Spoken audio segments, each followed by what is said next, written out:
त्या ठिकाणी 2010ला मी रिटायर झाले, पण शाळेवर असताना सुद्धा स्वामींची म्हणजे एवढी काही सेवेची एवढी काही संधी उपलब्ध मिळाली की एकदम शाळेतून आल्यावर सुद्धा सारखे केंद्राकडे पाहिलं की नाही, आपण स्वामींच्या आरतीला गेलंच पाहिजे, आपण स्वामींची सेवा केलीच पाहिजे, 3 आरत्या 11 महिने घेतलेच पाहिजे. आणि खरोखर याच्यातून मला अशी चालना मिळाली, इतके म्हणजे सेवा करण्याची संधी मिळाल्यामुळं मला जे काही आयुष्यामध्ये जे मला अपेक्षित होतं ते सर्व मला मिळालं. माझा लहान मुलगा आता सध्या अपेक्स हॉस्पिटल येथे किडनी विकार तज्ञ, त्याच्या बाबतीमध्ये मला जे काही अनुभव आले ते सांगण्यासाठी मी या ठिकाणी उभे राहिले आणि ते सर्व श्रेय हे स्वामी समर्थांना गेले. कारण स्वामींनीच त्याला इथपर्यंत आणण्याची संधी दिली. 2002ला तो त्याला सोलापूर येथे MBBS साठी ऍडमिशन मिळालं. पहिल्या वर्षाला असताना तो जवळजवळ परीक्षा जवळ आली आणि आजारी पडला. तर तो म्हटला की आई मी परीक्षा देऊ शकत नाही कारण माझा अभ्यास झालेला नाही. आणि आला तो सोलापूरहून निघून आला पाथर्डीला. आता काय करावं, मी त्याला केंद्रात घेऊन गेले. त्यावेळेस कोल्हारचे कंडक महाराज त्या ठिकाणी मार्गदर्शनासाठी येत होते. तर मी कंडक सरांना विचारलं की हा असं म्हणतोय. तर कंडक सरांच्या समोर बसला आणि सर म्हटले की काय डॉक्टर साहेब काय झाले तुम्हाला? नाही म्हणे मला असं म्हणजे अभ्यास न झाल्यामुळं मी थोडासा डिस्टर्ब झालोय आणि मी काही परीक्षा देणार आहे. तर मला त्यांनी सांगितलं की याला उद्याच्या उद्या म्हणे बस आठवून द्या म्हणे सोलापूरला. आणि जाताना 21 दुर्वा द्या, त्या दुर्वावर अथर्व शीर्ष आणि स्वामी समर्थ असा जप वगैरे करून त्या दुर्वा त्याच्याजवळ द्या आणि त्या दुर्वा घेऊन परीक्षेच्या वेळेस त्याला घेऊन जा म्हणे. तर त्याला आम्ही तसं म्हणजे दुर्वा घेतल्या, त्याच्याजवळ दिल्या आणि दुसऱ्या दिवशी त्याला नगरला पाठवून दिलं. नगरून त्यानं सोलापूर गाडी धरली आणि गेला सोलापूरला. तर त्यानं मला असं सांगितलं की आई मला जर पहिला पेपर सोपा गेला तर मी पुढची परीक्षा देईन आणि मला जर पहिला पेपर अवघड गेला तर मी निघून येईन. म्हटलं ठीक आहे. आणि माझी झाली इकडे सेवा सुरू, स्वामी समर्थांचा दावा करायला पाहिजे, त्याला खरं पहिला पेपर सोपा गेला पाहिजे. आणि पहिल्याच याच्यामध्ये पहिला पेपर दिला आणि लगेच त्याचा फोन आला की मला पेपर चांगला गेला आणि इथून पुढच्या परीक्षा इथून पुढचे पेपर मी देणार आहे. आणि सगळे पेपर त्याने दिले आणि 63 त्याने तो MBBS त्यानंतर 4 वर्ष असे सोलापूरला गेले.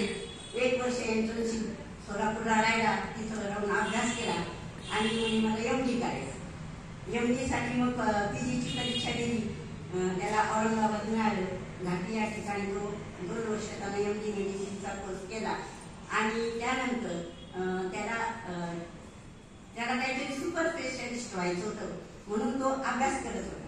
अभ्यास करीत असताना त्याला गुजरात येथील परीक्षेत तो पास झाला आणि गुजरातमधील अहमदाबाद या ठिकाणी तो गेला त्या याच्यासाठी परीक्षा म्हणजे इंटरव्ह्यूसाठी गेला.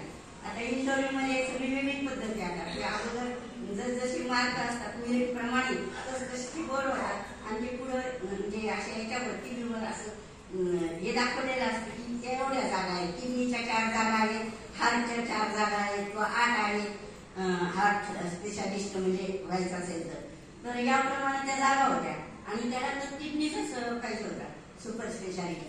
मग त्यानं काय केलं, 2 जागा गेल्या. त्याच्या पुढचे जे विद्यार्थी होते ज्यांचा नंबर आला त्यांनी 2 जागा किडनीची ठेवून टाकल्या, राहिल्या 2 शिल्लक.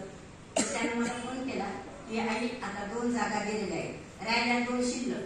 त्या माझ्या पुढे जे काही विद्यार्थी आहेत मी जर त्या 2 जागा घेतल्या तर माझ्या त्या पण जातील. मग मी काय करतो, मी दुसरं कुठलीही स्पेशालिटी घेणार नाही, मी परत येणार आणि परत अभ्यास करणार. मी काय केलं, त्याचा फोन आल्यानंतर स्वामी चरित्र घेतलं आणि त्याचा फोन येईपर्यंत माझी 21 अध्याय पूर्ण आणि अध्याय पूर्ण झाले, स्वामी चरित्र झालं वाचून आणि त्याचा फोन आला की आई मला 3ऱ्या नंबरची जागा मिळाली किडनी स्पेशालिस्ट. याप्रमाणे त्यानं 3 वर्ष मग अहमदाबादला काढले नेफ्रोलॉजिस्ट म्हणून डीएम नेफ्रो मध्ये त्यानं 3 वर्ष अहमदाबादला काढले. मी सुद्धा त्याच्यासोबत अहमदाबादला 3 वर्ष राहून आले. नंतर तो घाटीला आला औरंगाबादला आणि त्या ठिकाणी मग इथं माझा एक पुतण्या आहे न्यूरोलॉजिस्ट आहे संदीप शिंदे म्हणून. तो म्हटला अरे तिथं काय करतो सांगितलं, तुझे नगर आहे, नगर आपला जिल्हा आहे आणि या ठिकाणी तुझी प्रॅक्टिस चांगली चालेल, कारण न्यूरोलॉजिस्ट औरंगाबादला जास्त होते आणि आपल्या नगरमध्ये कमी आहेत म्हणे. आणि त्याच्या म्हणण्याप्रमाणे इथं आनंद ऋषीला जागा निघली आणि सुरुवातीला 2019 मध्येच तो आनंद ऋषीला आला. आनंद ऋषीला 1 वर्ष काम केलं, पण तिथले म्हणायचे की बाहेरचे पेशंट वगैरे पाहू नको तू, फक्त आनंद ऋषीला म्हणजे तिथंच काम करायचं आणि बाहेरचं त्याला म्हणजे विजिट वगैरे बाहेरून कोण आले बाकीच्या हॉस्पिटलमधून तर विजिटला जाऊ वाटायचं, पण ते जाऊ देत नव्हतं. म्हणून आपलं स्वतंत्र हॉस्पिटल तयार केलं झोपडी कॅन्टीनला, तिथं काही दिवस राहिला आणि आता मॅक्स अपेक्स म्हणून हॉस्पिटल आहे, त्या ठिकाणी सगळ्या लोक कार्यरत आहेत. आणि आता आपलं नवीन हॉस्पिटल झालेलं आहे नगर मनमाड रोडला आरोग्य सदन म्हणून, त्याचे कॅलेंडर पण छापलेले आहेत. मी केंद्रामध्ये अवश्य आणून प्रत्येकाला एक कॅलेंडर देणार आहे. गुरुवारी उद्या गुरुवारी बरेच राहतील सेवेचे, त्यावेळेस मी आपल्याला एक कॅलेंडर देईल. हे सगळं जे शक्य झालंय हे स्वामींची कृपा, एवढं तुम्हाला म्हणायचं. स्वामींच्या आशीर्वादानं स्वामींच्या कृपेनं हे परत रोड इथपर्यंत मिळालेलं आहे. स्वामी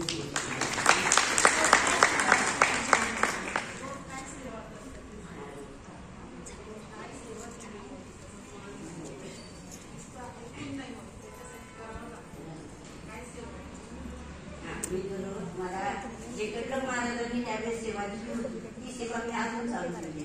म्हणजे माझा हा मुलगा अगदी 12 नाही मी नंबर लागला होता पहिल्या वर्षाला, तेव्हापासून श्री सुक्त वाचते, ललित संचक सूत्र वाचते.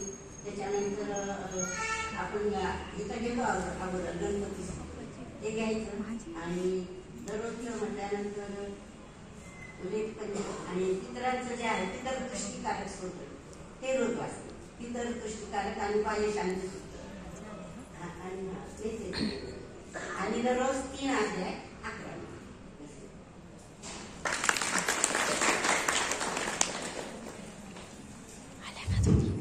पाहिलं का, हे सेवेचं फळ आहे बरं का.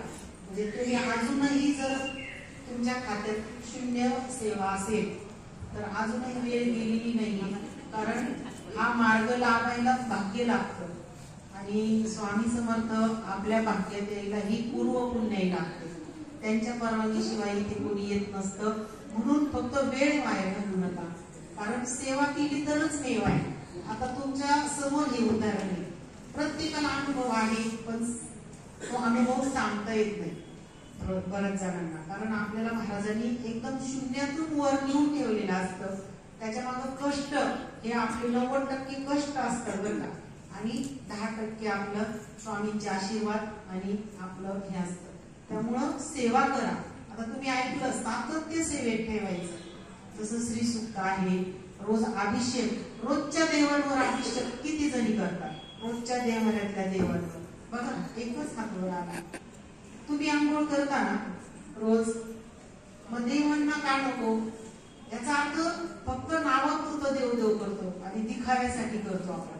मी चालले केंद्रात, पण तुम्ही केंद्रात येऊन काय शिकलात, काय शिकलात? आणि ठीक आहे आता हे जुने सेवेकरी झाले, मोरे दादांच्या काळात जे सेवेकरी होते